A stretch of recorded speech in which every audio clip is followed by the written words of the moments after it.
आणि सकारात्मक। छत्रपती शिवाजी महाराज यांचे अनमोल विचार आत्मसात करून आयुष्य जगावे असे प्रतिपादन संस्थेचे अध्यक्ष श्री भरत श्यामानाईक राठोड यांनी केले। याबाबत सविस्तर असे की छत्रपती शिवाजी महाराज यांची जयंती श्री साईबाबा विद्यालय स्वराजनगर मुकुंदवाडी छत्रपती संभाजीनगर या शाळेत मोठ्या उत्साहात साजरी करण्यात आली। छत्रपती शिवाजी महाराज यांच्या प्रतिमेला पुष्पहार अर्पण करून अभिवादन करण्यात आले। या कार्यक्रमाच्या अध्यक्षस्थानी संस्थेचे अध्यक्ष भरत श्यामानाईक राठोड हे होते। त्यांनी उपस्थित पालक व विद्यार्थ्यांना मार्गदर्शन करताना सांगितले की छत्रपती शिवाजी महाराज यांच्या जीवन चरित्राचा अभ्यास करून त्यांचे अनमोल विचार आचरणात आणावे। त्याचप्रमाणे शाळेचे मुख्याध्यापक HD राठोड यांची या प्रसंगी प्रमुख उपस्थिती होती। शाळेतील विद्यार्थी, पालक, शिक्षक वृंद व शिक्षकेतर कर्मचारी यांनी शिवरायांच्या प्रतिमेचे पूजन करून अभिवादन केले। या कार्यक्रमाचे प्रास्ताविक बाळासाहेब निकाळजे यांनी केले।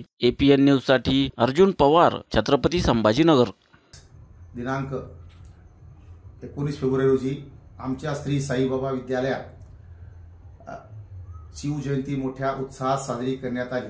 त्या प्रसंगी संस्थेचे अध्यक्ष भरत श्यामा राठोड उर्फ मामा हे आवर्जून उपस्थित होते व त्या प्रसंगी मुख्याध्यापक यांनी शिवाजी महाराज जीवनावर प्रकाश टाकला व श्री निकाळजे BL यांनी शिवाजी महाराज काळ, मुघल काळ आणि निजामचा काळ याबद्दल सविस्तर माहिती देण्यात आली। त्या प्रसंगी शाळेचे सर्व शिक्षक व शिक्षकेतर कर्मचारी। APN न्यूज सत्य आणि सकारात्मक।